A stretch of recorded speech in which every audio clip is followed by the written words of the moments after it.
Welcome to another edition of ADS platform. Today I will be talking to a veteran journalist who has spent over 4 decades in journalism, mainly political journalism, and now he has of late started a new venture called IDEM. Mr. Venkitesh Ramakrishnan is with us, so I'll be having a conversation with him about the nature of reporting in the media and the controversy surrounding the media reportage. Mr. Venkatesh, welcome to our platform. Thank you, Dr. Giri. A pleasure. Yeah, I wanted to start by asking you, you call your new channel IDEM. I know it is media spelled backwards. You have a byline called reverse media. So is it just reversing the spelling, or you are reversing the trend in media as well? Well, this is an effort to reverse the trend in the media because what has happened over the last 1.5 decades in this country, especially India, and of course it's a global phenomenon also. Media has become more and more captured by vested interests. Like, for example, even in the US and UK, nearly 90% of the media is controlled by 3 or 4 corporations. And this has created a completely lopsided coverage situation in the media. It's a global phenomenon, and that phenomenon we are feeling in our country also. That is why we decided that what goes by the name of media is something that is essentially triggered by vested interests. So we need to reverse it. So that's the idea behind this. Reverse media swing, and naming the platform IDEM, which is media spent backwards. So this is the broad idea behind IDEM. It's essentially a kind of campaign, or essentially an initiative which tries to correct the prevailing dominance and hegemony of vested interests on the media space. It is certainly a novel step and quite inspiring as well. But at the same time, it's also a tall order, because media has become, in a sense, a business, and they have to survive in this competitive world. Anyway, from that, my second question is, when you are talking about reversing the trend, do you produce the news that people generally consume, or you tell your own stories? You have your own moral and social order to create or look for news and views. Well, basically, we don't chase news per se like the television channels do or the mainstream media does. What we do, what we kind of essentially, this is also because our resources are limited. You kind of said that it's a tall order. Certainly a tall order because the resources are very limited. We essentially survive on crowdfunding. We essentially survive on donations from people who are well-wishers of the IDEM.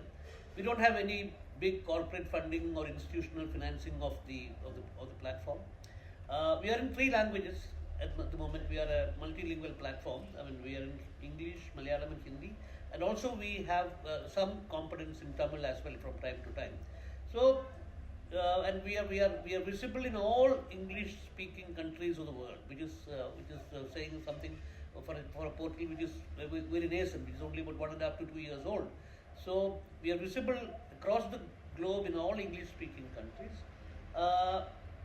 So coming back to your essential question, basically it's essentially a tall order, but then what we are trying to do is to kind of create new narrative, not by chasing news or following up every event per se, but going for in-depth analysis and talk shows and articles. More power to you, I must say. But I wanted to ask another question, because lately I was somewhat engaged in an analysis of the media in relation to the war in Ukraine. And our partner in Poland, they wanted to do this study with us. They wanted to find out what Indian media perspective, what it is thinking of the drivers in the Ukrainian war. And the dilemma we came across there, the government of India has taken a neutral position vis-a-vis Russia, and it is also talking to Ukraine. And so media tends to reflect, and foreign policy, of course, not a very popular topic. So media tends to reflect the government perspective, thereby almost endorsing the action, special military operation, as Putin would say, taken by Russia. But the Western world, particularly Poland, which has been a colony of Russia, so they have no love lost with Russia, and they border with both Ukraine as well as Russia. So they would say that it is disinformation. You know, to give you an instance, Russians would say, and the government of India and the media perceives that it is the expansion of NATO towards the eastward which has provoked Russia to invade Poland. But Poland will say it is disinformation.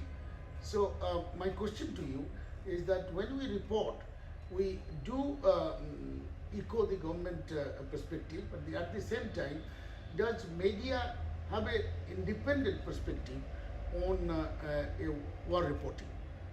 Well, essentially, one of the things, when you look at the reportage of domestic events in India, you will see different shades of opinion, you will see even clashing opinions. But Indian media as a whole, when it comes to coverage of foreign affairs, they, as you very rightly pointed out, they tend to follow the government line. In fact, there are no polemics related to foreign affairs reporting, because the national interest is being kept as the primary consideration for almost all foreign affairs reporting from India. So that is why, since India has taken this position in the Russia-Ukraine war, you will see the majority of the huge majority, vast majority of newspapers and television channels and portals all following the government line. So I think, of course, this has been debated. This the NATO presence and the Ukraine's role in joining European Union. Yeah. So basically, these aspects have been covered, but as I was saying earlier, it's all essentially peripheral coverage, and coverage essentially focused on supporting the government's line. Thank you. You have been in the media, as I said, for 41 years, if I can recollect from our earlier conversation, and you were the deputy editor of a leading journal called Frontline.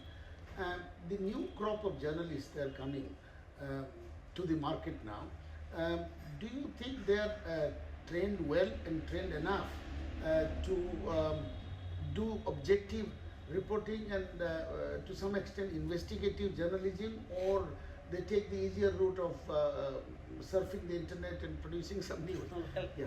No, the point is that as far as training goes, I think the new crop of journalists are better educated than the journalists of my generation. In fact, I am very undereducated as far as journalism is concerned. But then I learned on the job. I was a practicing journalist right from my early 20s. So the new crop of journalists study this academically. They have mass communication courses. They study each and every aspect of journalism specifically. But then, as I was telling you earlier, what has happened in the media space, especially in the post-truth era, is that the vested interests have started kind of driving the media, and you don't get objective analysis at all. And if you look at what drives the television industry, it is the struggle for TRP. You want to get more TRP, you make yourself more sensational. And that is true of the new age social media portals also. And even the newspapers are falling for that trap. I mean, where analysis, where very superficial writing goes in the name of analysis. So the kind of effort and kind of study that used to go into journalism and analysis earlier, that is conspicuous only by absence. So that is why we were compelled to come up with a portal like this. In the post-truth era, there is a new coinage for the kind of shouting match that you see on television. It's called outrage journalism. So the anchors of television channels, they discover new issues to get outraged every evening, which is a very unique thing. I mean, that somebody gets outraged day by day, every evening, well, he gets some issue to get outraged about. So this is a new trend. So the question that you ask is very important in the sense, training is there, but what is the output? The question is on the output. Yes, thank you. I mean, I don't mind the energy and excitement displayed in the television channels, but at least the listeners should be able to hear what they're saying. That is a very disappointing thing, because you cannot hear when people are talking over each other. Anyway, I'm a student of international politics, and I believe that international politics invisibly, sometimes visibly, influences deeply your national politics.